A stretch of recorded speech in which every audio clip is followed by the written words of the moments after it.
Hey everybody.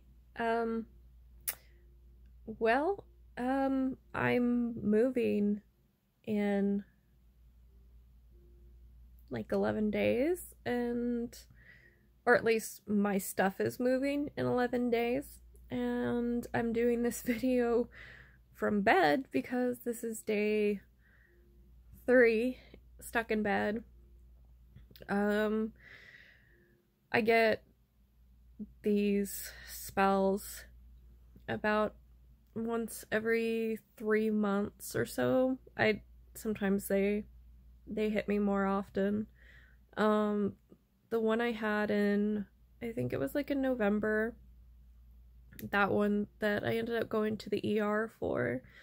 I don't typically have to go anywhere. I just put up with it, but my spells that consist of like neck and back pain, and then end up with me not being able to keep anything down, and we can't tell if that's like related to the pain or if that's something that's like gastrointestinal. But people some of the people that have one of my conditions, chronic fatigue syndrome, which in the UK it's known as ME for those of you across the pond. But I do know that there are other people with my condition that vomit on a pretty regular basis, and people in my family tend to suffer from things like this. So my sister, who's only 2 years younger than me, is actually currently on a liquid and soft diet while they test her for like a sucrose allergy, or the possibility of her having Crohn's. So chronic illnesses like this are really, like, me and my sister and my cousin all have some pretty substantial conditions that limit our ability to work and parent and all kinds of things. Like, we go through different phases, or like different like time periods where we're healthier than others.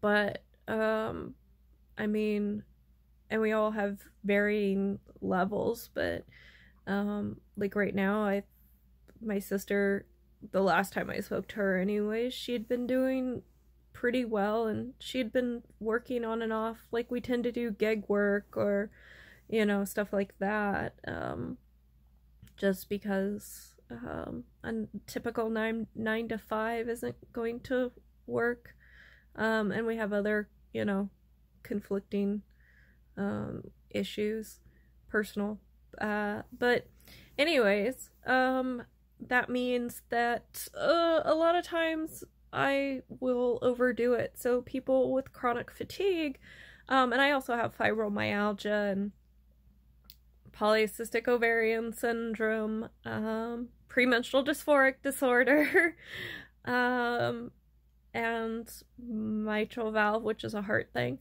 But I do pretty well. But what happens is that you get too used to a kind of normal lifestyle, being able to do things, or, you know, get up and not be tired a lot, and you can end up overdoing it and then send yourself into like getting sick again. So like an example of that would be what ended up being like my trigger last year that sent me into the ER. I thought it was food, but it ended up actually being the fact that I had gotten into the habit of walking 3 miles a day. And I did this in about, I would do a 15-minute mile, so just a 45-minute walk. I drank lots of water, I ate really healthy, like everything that you think that would keep you from having an episode. But actually, I did okay. I had about 3 good weeks, and then I was I was out for over a week. I lost a bunch of weight. I couldn't keep anything down. I have a special pill that dissolves under my tongue if I can't keep things down, or I'm like, because otherwise I'll have to go and I'll have to get fluids, and this is something like I find that my sister has to do quite a bit. She gets dehydrated. So anyways, I've got medication that I can just put under my tongue and it'll keep me from vomiting. So that way I don't, you know, have to go to the ER for dehydration. But I haven't had that issue this time. The episode I had this time, we did almost go to the ER just because of the pain. It ended up, I almost passed out and I couldn't get a full breath. It was just really intense. But the majority of me just not being able to do anything for the last few days has just been me in bed, and I can, like, I just sleep, or I can watch New Girl or something. It's not like the worst thing in the world. I'm not like in absolute agony the whole time or anything like that, but it does get really frustrating because I have a lot to do that really kind of only I can do, you know, like stuff that has to get taken care of, and stuff in terms of like sorting and packing and you know, I mean, just all the stuff that comes with a move, you know, or just like the normal exhaustion of, you know, living out of your like suitcase, or having to travel, and the drive alone is a day and 2 or 3 hours depending which way you go. So yeah, I mean, it's a good drive, and it's not a comfortable one if you're doing it in a U-Haul. And so anyways, yeah, that's kind of just, I don't know, I just decided that I'd go ahead and kind of talk about this a little bit. It's not something that I ever necessarily feel like talking about when I'm well, because when I'm well I'm doing stuff and I'm not frustrated by the situation. It just, and this is probably it's an ableist culture mindset that I find my inability to be able to do things and function the way that I'd like to function, I find to be embarrassing sometimes, and not something that I would necessarily want to make a video and talk about, even though I talk about a lot of things, or I can blog and write about a lot of things.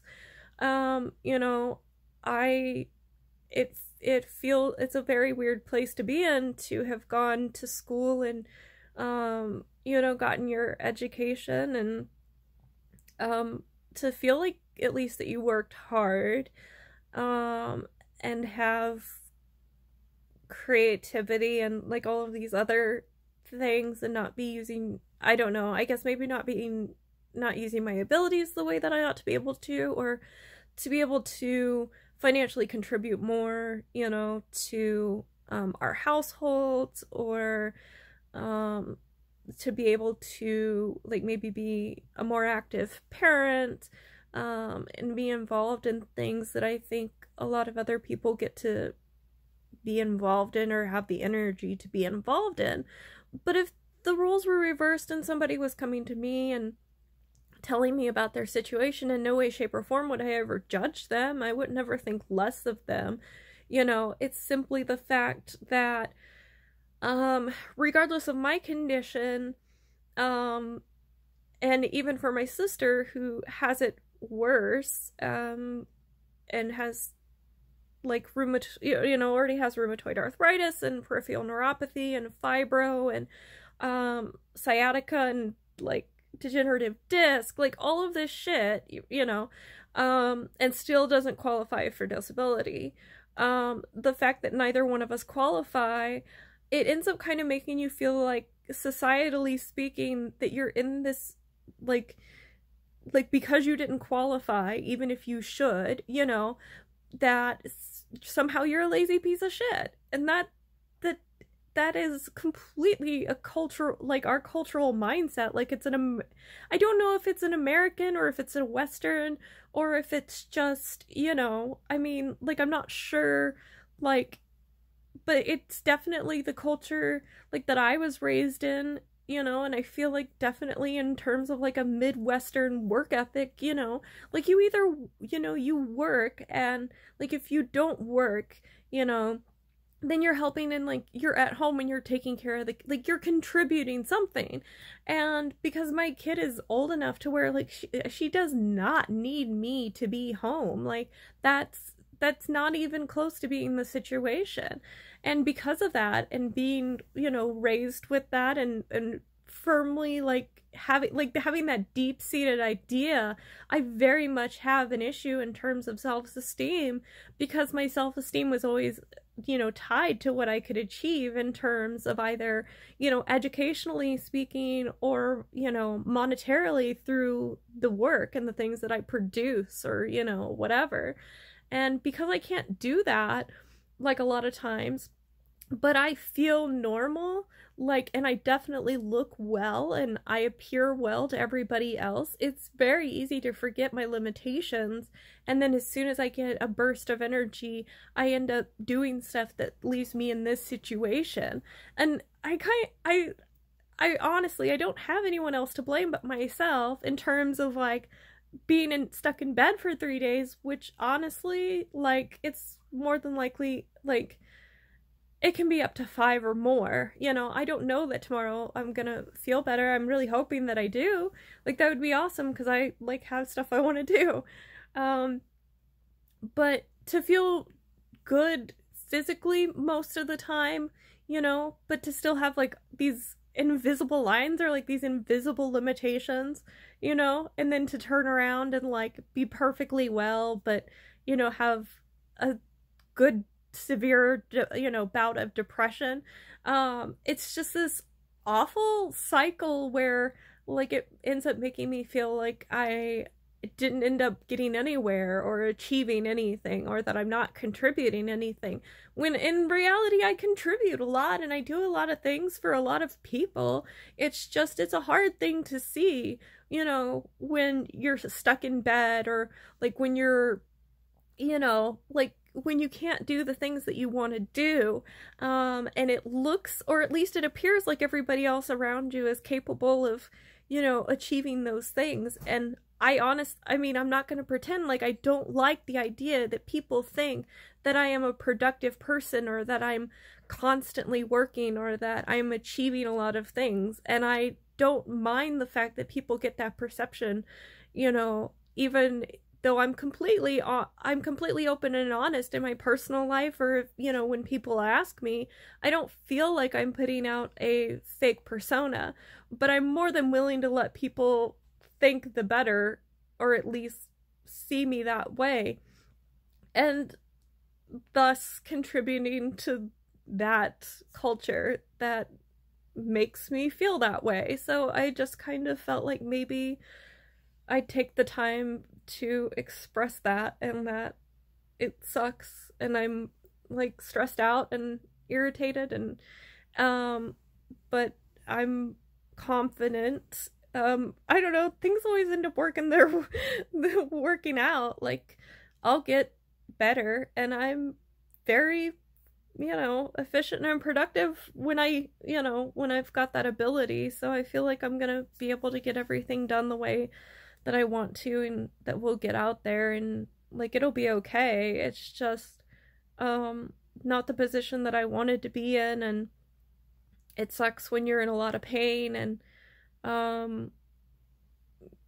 you have to spend all of your time in bed and think about all the things that you could be doing. So anyways, I hope your guys' weekend is going better, and like I said, I'll rally. I always do. And I just, you know, like I am sorry if I, like, there was ever a time that like you looked at something that I was doing, or thought that I was like, not that I don't struggle, or that I like am achieving something.